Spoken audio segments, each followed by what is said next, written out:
तैयार, ये स्टार्ट।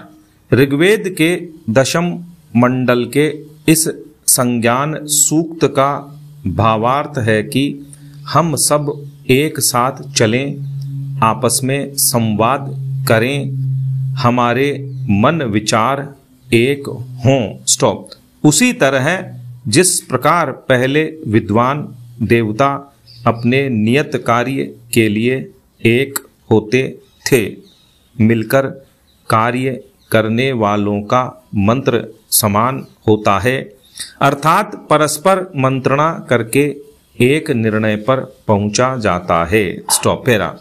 इतिहास के प्रत्येक काल खंड में किसी भी व्यवस्था, राष्ट्र या समाज के सशक्तिकरण में सबसे महत्वपूर्ण भूमिका का निर्वहन सदा ही युवा शक्ति ने किया है। स्टॉप।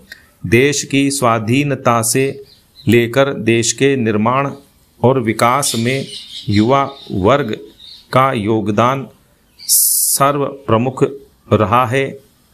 स्टॉप। अपनी सक्रियता और समर्पण से भारत के लोकतंत्र के सशक्तिकरण में भी युवाओं की मुख्य भागीदारी रही है। स्टॉप। भारत का लोकतंत्र हमें स्वाधीनता के बाद मिला उपहार नहीं है, बल्कि यह हमारी वह विरासत की निरंतरता है जिसकी जड़ें हमारे राष्ट्र के प्राचीनतम काल से दिखाई देती हैं। यूरोप और दुनिया के अन्य हिस्सों में लोकतंत्र शब्द की गूंज से बहुत पहले ही भारतीय उपमहाद्वीप लोकतांत्रिक सिद्धांतों की जन्मभूमि के रूप में विकसित हो चुका था। स्टॉप। प्राचीन सिंधु सरस्वती सभ्यता, वैदिक काल, जनपद काल के दौरान भी हमारे यहाँ लोकतांत्रिक रीति नीति का होना प्रमाणित हुआ है। स्टॉप। इसी व्यवस्था को स्वतंत्रता पश्चात आधुनिक स्वरूप में हमने अपनाया और पिछले 75 से अधिक वर्षों से समय में इसे और अधिक सशक्त और सुसंगत बनाया है। स्टॉप। पैरा। इस वर्ष अंतर्राष्ट्रीय लोकतंत्र दिवस का विषय है आने वाली पीढ़ी का सशक्तिकरण। स्टॉप। यह सशक्तिकरण ज्ञान से हो, कर्तव्य बोध और समर्पण से हो। स्टॉप। राष्ट्र निर्माण की अनवरत प्रक्रिया में युवा वर्ग को आवश्यक भूमिका निभानी है। युवा वर्ग की रचनात्मकता, नव प्रवर्तन और ऊर्जा हमारे समाज के हर क्षेत्र में सकारात्मक बदलाव ला सकती है। स्टॉप। युवा वर्ग की जिज्ञासा, समाधान खोजने की ललक और बड़े सपने देखने की क्षमता देश की प्रगति के पीछे प्रेरक शक्ति है। स्टॉप। युवा लोकतांत्रिक प्रक्रिया में सक्रिय रूप से शामिल हों। स्टॉप। पैरा।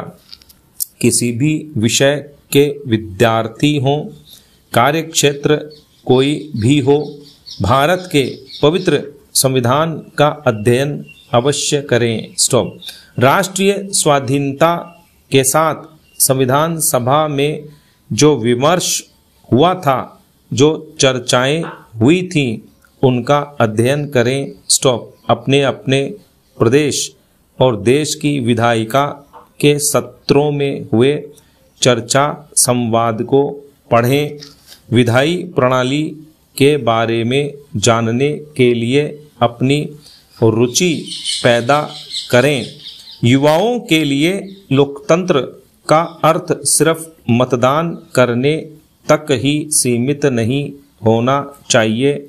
हर बार चुनाव में मतदान करना हमारी लोकतांत्रिक प्रक्रिया का प्रमुख हिस्सा है, मगर मतदान करने भर से लोकतांत्रिक जिम्मेदारी खत्म नहीं हो जाती है, बल्कि मतदान से तो यह जिम्मेदारी शुरू होती है।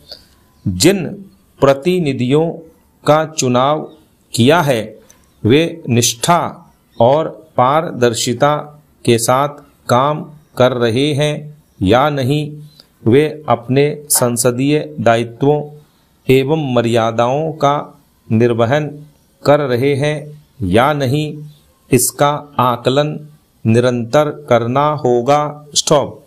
युवा वर्ग की जिम्मेदारी है कि वह राष्ट्र और समाज निर्माण के हर एक नीति निर्णय में भागीदारी करें। महत्वपूर्ण विधेयकों और कानूनों का विश्लेषण करें।